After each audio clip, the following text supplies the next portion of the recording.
Welcome back to my channel. ಎಲ್ಲರೂ ಹೇಗಿದ್ದೀರಾ? I hope ಎಲ್ಲರೂ ಚೆನ್ನಾಗಿದ್ದೀರಾ. ನಾನು ಕೂಡ ತುಂಬಾನೇ ಚೆನ್ನಾಗಿದ್ದೀನಿ. ಯಾರೆಲ್ಲ ನನ್ನ ಚಾನಲ್ ಸಬ್ಸ್ಕ್ರೈಬ್ ಮಾಡ್ಕೊಂಡಿದ್ರೆ ಎಲ್ರಿಗೂ ತುಂಬಾ ಥ್ಯಾಂಕ್ಸ್. ಇನ್ನು ಯಾರೆಲ್ಲ ನನ್ನ ಚಾನಲ್ ಸಬ್ಸ್ಕ್ರೈಬ್ ಮಾಡ್ಕೊಳ್ದೆ ವಿಡಿಯೋಸ್ ನೋಡ್ತಿದ್ದೀರಾ, ದಯವಿಟ್ಟು ಸಬ್ಸ್ಕ್ರೈಬ್ ಮಾಡ್ಕೊಂಡು ವಿಡಿಯೋಸ್ ಹಾಗೆ ಒಂದು ಲೈಕ್ ಮಾಡಿ. ನೀವು ಮಾಡೋ ಒಂದು ಲೈಕ್ ಇಂದ ನನಗೆ ಮತ್ತಷ್ಟು ವಿಡಿಯೋಸ್ ಮಾಡೋಕೆ ಮೋಟಿವೇಶನ್ ಆಗುತ್ತೆ. ಇದೇನಿದು ಎಲ್ಲಿಗೋ ಹೊರಟಿದ್ದಾರೆ ಅಂತ ನೋಡ್ತಿದ್ದೀರಾ? ನೀವು ನನ್ನ ಜೊತೆ ಟ್ರಾವೆಲ್ ಮಾಡಿ, ನಿಮಗೊಂದು ಸ್ಪೆಷಲ್ ಟೆಂಪಲ್ ತೋರಿಸ್ತೀನಿ. ಇದು ಒಂದು ಸಂಡೇ ವಿಡಿಯೋ. ಸಂಡೇ ನಾನು, ಬುಜ್ಜಿ, ಪಾಪು ಅಂಡ್ ನಮ್ಮ ಮಾವನ ಮಗ ಎಲ್ರೂ ಟೆಂಪಲ್ಗೆ ಹೊರಟಿದ್ವಿ. ಆ ಟೆಂಪಲ್ಗೆ ಹೋಗಕ್ಕೆ ರೀಸನ್ ಇತ್ತು, ಹಾಗಾಗಿ ಸಡನ್ ಆಗಿ ಹೋಗ್ಲೇಬೇಕಾಗಿತ್ತು. ಸೊ ಬೆಳಿಗ್ಗೆನೆ ಬೇಗನೆ ಎದ್ದು ಒಂದು 9:30ಗೆಲ್ಲ ಮನೆ ಬಿಟ್ವಿ. ಬಬ್ಲುನ ಕೂಡ ಬೇಗನೆ ಎಬ್ಸಿ ರೆಡಿ ಮಾಡಿದ್ವಿ. ಬಬ್ಲು ಅಂತೂ ಈ ಟ್ರಾವೆಲ್ ನ ತುಂಬಾನೇ ಎಂಜಾಯ್ ಮಾಡ್ತಿದ್ಲು. ಎಲ್ಲ ನೋಡ್ತಾನೆ ಇದ್ಲು ಆ ಕಡೆ ಈ ಕಡೆ ಎಲ್ಲ. ಇನ್ನು ಆ ದಿನ ಬೆಳಿಗ್ಗೆನೆ ಸ್ವಲ್ಪ ಮಳೆನೂ ಬರ್ತಾ ಇತ್ತು, ತುಂಬಾ ಗಾಳಿ ಇತ್ತು. ಹಾಗಾಗಿ ಅವಳನ್ನ ಫುಲ್ ಪ್ಯಾಕಪ್ ಮಾಡ್ಬಿಟ್ಟಿದ್ದೆ. ಅವ್ರ ಅಪ್ಪನ ಜೊತೆ ಮುಂದೆ ಕುತ್ಕೊಂಡು ಎಲ್ಲಾನು ನೋಡ್ತಾ ಅವಳಂತೂ ಹೊರಗಡೆ ಎಲ್ಲ ಕ್ಯೂರಿಯಾಸಿಟಿಯಿಂದ ಅಬ್ಸರ್ವ್ ಮಾಡ್ತಾನೆ ಇದ್ಲು. ನಾನು ಎಷ್ಟು ಕೂಗಿದ್ರು ನನ್ನ ಕಡೆ ತಿರುಗಿ ನೋಡ್ತಾನೆ ಇರ್ಲಿಲ್ಲ. ಬಬ್ಲುಮ ಫಸ್ಟ್ ಟೈಮ್ ಇದು ಇಷ್ಟು ದೂರ ಟ್ರಾವೆಲ್ ಮಾಡಿರೋದು. ಹಾಗೆ ಹೊರಗಡೆ ನೋಡ್ತಾನೆ ಅವಳಲ್ಲೇ ನಿದ್ದೆ ಮಾಡ್ಬಿಟ್ಲು. ಸೊ ಅವಳನ್ನ ಹಿಂದೆ ಕರ್ಕೊಂಡು ಮಲಗಿಸ್ಕೊಂಡಿದ್ದೆ ನಾನು ತೊಡೆ ಮೇಲೆ. ಕ್ಯೂಟಾಗಿ ನಿದ್ದೆ ಮಾಡ್ತಿದ್ದಳಲ್ಲ, ಮುದ್ದು. ನಾವು ಹೋಗ್ತಿರೋ ಟೆಂಪಲ್ ಬಂದು ಏಳ್ಗಳಿನಲ್ಲಿರೋದು. ಹಾಗಾಗಿ ನಾವು ಕನಕಪುರದಲ್ಲಿ ಟಿಫನ್ ಮಾಡ್ಕೊಂಡ್ವಿ. ವಾಸು ಹೋಟೆಲ್ ಅಂತ ಫೇಮಸ್ ಕನಕಪುರದಲ್ಲಿ. ಹಾಗಾಗಿ ಅಲ್ಲಿ ಮಸಾಲೆ ದೋಸೆ ತುಂಬಾ ಚೆನ್ನಾಗಿರುತ್ತೆ.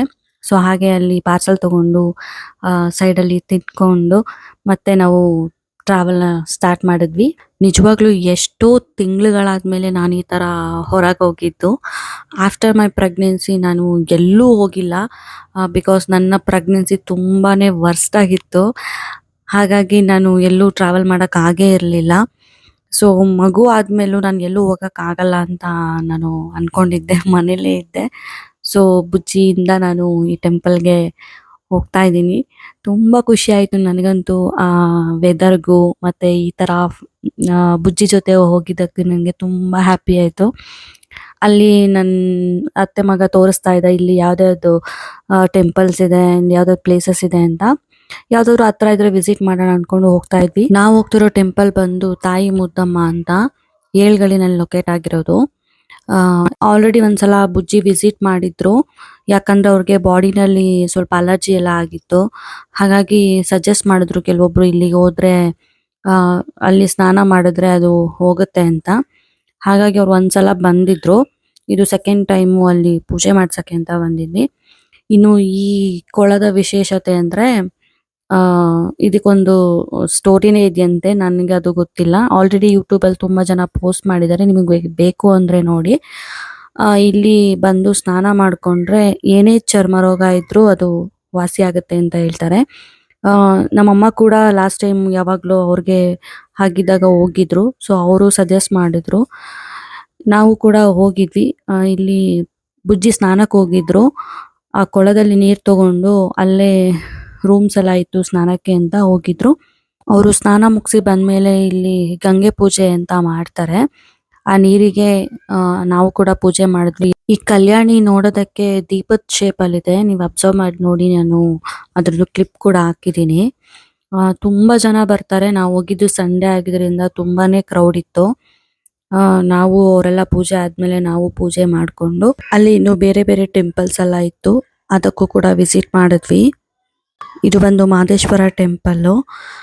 ಇಲ್ಲಿ ಅವರು ಪಾಪುನ ತಗೊಂಡು ಬ್ಲೆಸ್ ಮಾಡಿಸ್ತಾ ಇದ್ರು. ತುಂಬಾ ಖುಷಿ ಆಯ್ತು ನನಗದು.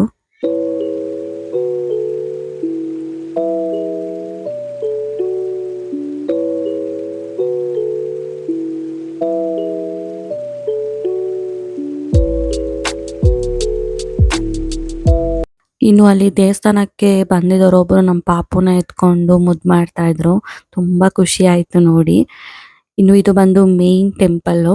ಇನ್ನು ಈ ದೇವರನ್ನ ಮಹದೇಶ್ವರನ ತಂಗಿ ಅಂತಾನೂ ಕರೀತಾರೆ. ಈಗಲೂ ಎಷ್ಟೋ ಜನ ಮಹದೇಶ್ವರನ ದೇವಸ್ಥಾನಕ್ಕೆ ನಡ್ಕೊಂಡು ಹೋಗೋರೆಲ್ಲ ಇಲ್ಲಿಗೆ ಬಂದು ಇಲ್ಲಿಂದ ಅವರ ಪಾದಯಾತ್ರೆನ ಶುರು ಮಾಡ್ತಾರೆ. ಇನ್ನು ನಾವು ಟೆಂಪಲ್ ಒಳಗಡೆ ಹೋಗಿದ್ವಿ, ತುಂಬಾ ಜನ ಇದ್ರು. ಸೊ ಅವ್ರದೆಲ್ಲ ಪೂಜೆ ಆದ್ಮೇಲೆ ನಾವು ಪೂಜೆ ಕೊಟ್ವಿ. ತುಂಬಾ ಖುಷಿ ಆಯ್ತು. ನೀವು ಕೂಡ ನನ್ನ ಜೊತೆ ದೇವ್ರನ್ನ ಕಣ್ ತುಂಬ್ಕೊಡಿ. ಆ ದೇವ್ರು ನಿಮ್ಗೆ ಆರೋಗ್ಯ, ಆಯುಷ್ಯ ಎಲ್ಲಾನು ಕೊಟ್ಟು ಕಾಪಾಡ್ಲಿ. ನಿಮ್ಗೆಲ್ಲ ಯಾರಿಗಾದ್ರೂ ಚರ್ಮ ರೋಗ ಏನಾದರೂ ಸಮಸ್ಯೆ ಇದೆ ದಯವಿಟ್ಟು ಈ ಟೆಂಪಲ್ಗೆ ಒಂದ್ಸಲ ವಿಸಿಟ್ ಮಾಡಿ, ಖಂಡಿತವಾಗ್ಲೂ ಪರಿಹಾರ ಆಗುತ್ತೆ. ಇನ್ನು ಪೂಜೆ ಮಾಡುವಾಗ ನಾನು ಜಾಸ್ತಿ ಕ್ಲಿಪ್ಸ್ ತಗೊಳಕ್ಕಾಗಿಲ್ಲ. ಪೂಜೆ ಆದಮೇಲೆ ನಾವು ಹೊರಗೆ ಬಂದ್ವಿ. ಇನ್ನು ಅಲ್ಲಿಂದ ನಾವು ಚುಂಚಿ ಫಾಲ್ಸ್ಗೆ ಹೊರಟ್ವಿ. ತುಂಬ ಹತ್ರನೇ ಇತ್ತು. ಇನ್ನು ಬೇರೆ ಕಡೆ ಎಲ್ಲ ಹೋಗ್ಬೋದಿತ್ತು, ಸಂಗಮ, ಮೇಕೆದಾಟು ಎಲ್ಲ ತುಂಬ ಹತ್ರ ಇತ್ತು. ಬಟ್ ಅಲ್ಲಿಗೆಲ್ಲ ಬಿಡಲ್ಲ ಅಂತ ಹೇಳಿದ್ರು.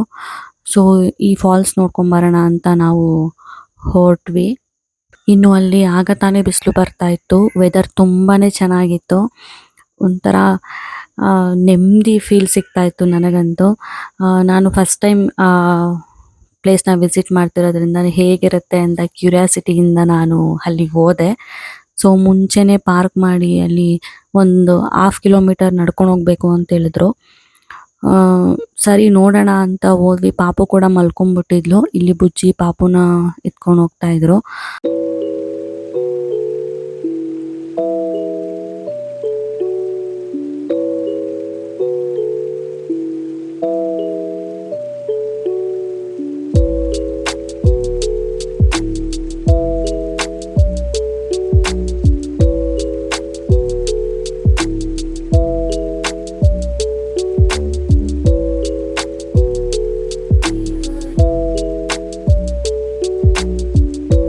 ಹಾಫ್ ಕಿಲೋಮೀಟರ್ ಅಂತೇಳಿ ತುಂಬ ದೂರನೇ ಒಳಗೋದ್ವಿ.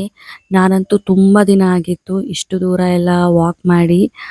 ನನಗೆ ಸ್ವಲ್ಪ ಕಷ್ಟನೇ ಆಗಿತ್ತು. ಬಿಕಾಸ್ ಪಾಪುನ ಎತ್ಕೊಂಡು ನಡೆಯೋದು ಸ್ವಲ್ಪ ಕಷ್ಟ ಅನಿಸ್ತಿತ್ತು. ಬಟ್ ಆದರೂ ತುಂಬ ಖುಷಿ ಆಗ್ತಿತ್ತು. ನನಗೆ ಈ ಥರದೊಂದು ಬ್ರೇಕು ಮಚ್ ನೀಡೆಡ್ ಇತ್ತು. ಈ ಥರ ಪ್ರಕೃತಿಯ ಮಡಿಲಲ್ಲಿ ಅದನ್ನು ಎಂಜಾಯ್ ಮಾಡೋದಿದೆಯಲ್ಲ, ತುಂಬ ಖುಷಿ ಅನಿಸುತ್ತೆ. ಇನ್ನು ಅಂತೂ ಇಂತೂ ಆ ಫಾಲ್ ಹತ್ರ ರೀಚ್ ಆದ್ವಿ. ನನಗಂತೂ ಆ ಫಾಲ್ಸ್ ಜೊತೆಗೆ ಅಲ್ಲಿನ ಗಿಡ ಮರಗಳ ಸೌಂದರ್ಯನೇ ಜಾಸ್ತಿ ಇಷ್ಟ ಆಯಿತು.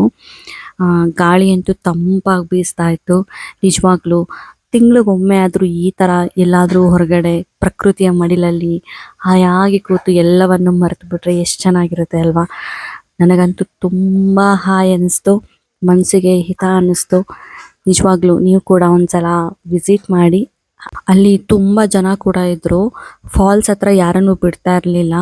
ಸೊ ನಮ್ಮ ಆಪೋಸಿಟ್ಟು ಫಾಲ್ ಇದ್ದಿದ್ದರಿಂದ ನಾವು ಹತ್ರ ಹೋಗೋಕ್ಕೂ ಆಗ್ತಿರ್ಲಿಲ್ಲ. ಇನ್ನು ನಾನಂತೂ ಪುಟ್ಟು ಕಂದಮ್ಮನ ಎತ್ಕೊಂಡು ಹೋಗಿದ್ದೀನಿ. ನನ್ನನ್ನಂತೂ ಹತ್ರ ಬಿಡೋದೇ ಇಲ್ಲ. ಸೊ ತುಂಬ ದೂರದಿಂದನೇ ಅದನ್ನು ನೋಡಿಕೊಂಡು ಕಣ್ ತುಂಬಿಕೊಂಡು ಹಾಯ್ ಅನ್ನಿಸ್ತು, ಚೆನ್ನಾಗಿತ್ತು.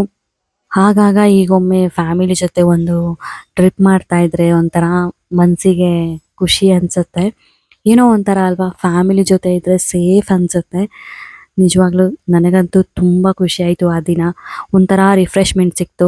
ಹಾಗೆ ಮನೆಗೆ ಬಂದು ಒಂದೊಳ್ಳೆ ನಿದ್ರೆ ಮಾಡಿ ಎದ್ವಿ. ಇನ್ನು ಬುಜ್ಜಿ ಕೂಡ ಮಲ್ಕೊಂಡ್ಬಿಟ್ಟಿದ್ರು. ನಾನು ನನ್ನ ಪುಟ್ಟು ವಿಡಿಯೋನ ಇಲ್ಲಿಗೆ ಮುಗಿಸ್ತಾ ಇದ್ದೀನಿ. ನಿಮ್ಮ ಅಭಿಪ್ರಾಯನ ಕಮೆಂಟ್ ಮಾಡಿ ತಿಳಿಸಿ.